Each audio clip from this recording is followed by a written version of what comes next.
Что, если я скажу вам, что можно увеличить свет для рассады на 50–70% и не потратить на это ни копейки?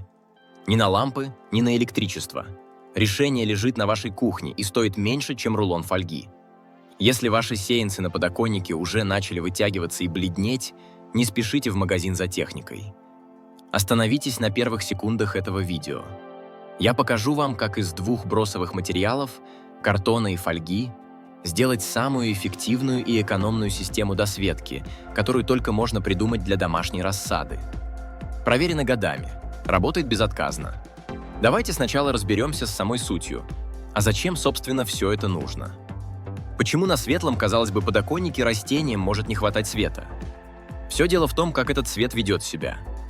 Солнечный луч, попадая в комнату через окно, нецеленаправленно освещает наши горшочки. Он падает на подоконник, на стену за ним, на пол. Лишь небольшая часть этого светового потока попадает прямиком на листья.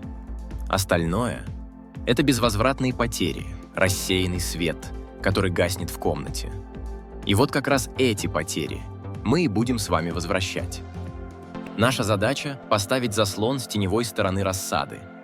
Этот заслон, как верный оруженосец, будет ловить каждый убегающий луч и отправлять его обратно к нашим растениям. Звучит почти как волшебство, но это простая физика, и эффект от нее колоссальный. Особенно в тот самый период, который мы, огородники, с тревогой называем февральско-мартовским солнышком, когда естественного света меньше всего. А теперь переходим к главному – практике. Я расскажу вам все до самых мельчайших деталей, потому что успех кроется именно в них. Мы не просто сделаем блестящую стенку, мы сделаем ее правильно.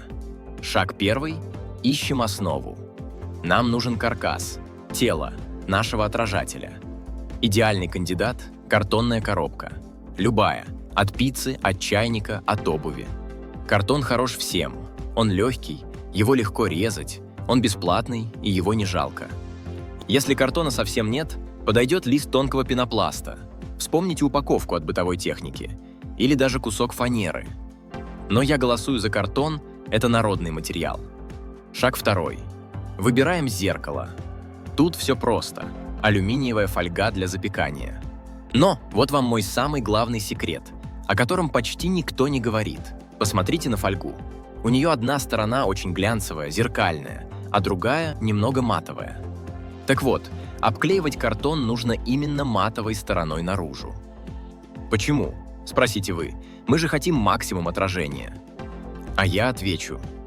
Мы хотим не ослепительную вспышку, а ровный, мягкий, рассеянный свет. Глянец даст резкие блики-зайчики, которые будут освещать лишь пятна на листьях. А матовая поверхность создаст равномерную, комфортную для растений световую завесу. Это принципиально важно для здоровья рассады. Шаг третий. Сборка конструкции. Берем картон, отмеряем и вырезаем прямоугольник. Какого размера? Ширина по ширине вашего подоконника или полки. Высота – вот тут правило. Она должна быть минимум в 1,5, а лучше в 2 раза выше, чем ваше растение на данный момент. Если рассада 5 см, делайте экран 10. Это нужно, чтобы свет отражался и на макушку, и на нижние листочки. Теперь аккуратно, без складок, обклеиваем одну сторону картона фольгой, матовой стороной к нам. Чтобы фольга не отстала со временем, пройдитесь по ее краям степлером или широким прозрачным скотчем. Все, основа готова. Шаг четвертый. Расстановка по науке. Ставим наш щит позади ящиков с рассадой, напротив окна. Но не вертикально, как солдат по стойке смирно, а слегка отклонив верхнюю часть от растений. Представьте себе раскрытую книгу, стоящую обложкой к окну. Такое положение оптимально ловит свет, падающий сверху под углом, и направляет его вниз. Для максимального эффекта я настоятельно рекомендую сделать не 1, а 3 таких экрана. 1 сзади и 2 по бокам. Получится уютный трехсторонний световой карман или короб, из которого солнечным лучам будет просто некуда деваться, кроме как на листья.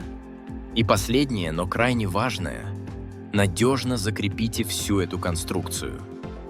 Прислоните к стене, подоприте книгами, привяжите бечевкой к батарее.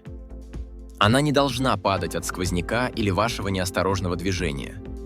Теперь поговорим о том, как жить с этим отражателем дальше, чтобы он служил верой и правдой не один сезон. Первый совет – чистота – залог эффективности. Фольга, как и любое зеркало в доме, будет покрываться пылью. А слой пыли – это как грязное окно. Он сводит на нет всю отражающую способность. Возьмите за правило раз в 1-2 недели просто протирать поверхность экрана сухой мягкой тряпочкой или бумажной салфеткой. 15 секунд, и ваш зеркальный щит снова в строю. Второй совет – не забываем про воздух. Когда вы ставите экран из 3 сторон, оставьте небольшой зазор сверху или сбоку для циркуляции воздуха. Растениям нужно дышать. Герметичный световой короб может превратиться в парник с застойной влажной атмосферой. А это рай для грибковых болезней, вроде той самой там черной ножки, которая губит всходы за ночь. Свет – это хорошо, но свежий воздух – тоже жизнь. Третий совет – наблюдайте за реакцией. Когда весна вступит в свои права и солнце станет ярче, апрель-май, следите, не слишком ли жарко вашей рассаде в этом отражающем коробе. Отражатель фокусирует не только свет, но и немного тепла. Если в особенно солнечный день листочки выглядят немного поникшими, просто временно уберите боковые стенки или отодвиньте весь короб подальше от окна на несколько часов. И напоследок, 4-й совет – альтернативы. А что, если фольги дома не нашлось? Не беда. Ее с успехом заменит обычная белая глянцевая бумага. Она отражает до 80% света. Или та самая светоотражающая, изоляционная пленка с пузырьками, которую продают в строительных магазинах для утепления. Даже старый автомобильный солнцезащитный экран или кусок фольгированного утеплителя, пенофола, станут отличными помощниками. Суть не в абсолютной отражающей способности, а в самом принципе – создать световой барьер с теневой стороны. Конечно, я не буду лукавить и скажу прямо, один лишь отражатель не заменит полноценную фитолампу, если ваша рассада стоит в глубине комнаты без окон. Но он – это мощнейший фундаментальный инструмент, который превратит ваш светлый подоконник из просто неплохого места в высокоэффективную мини-теплицу.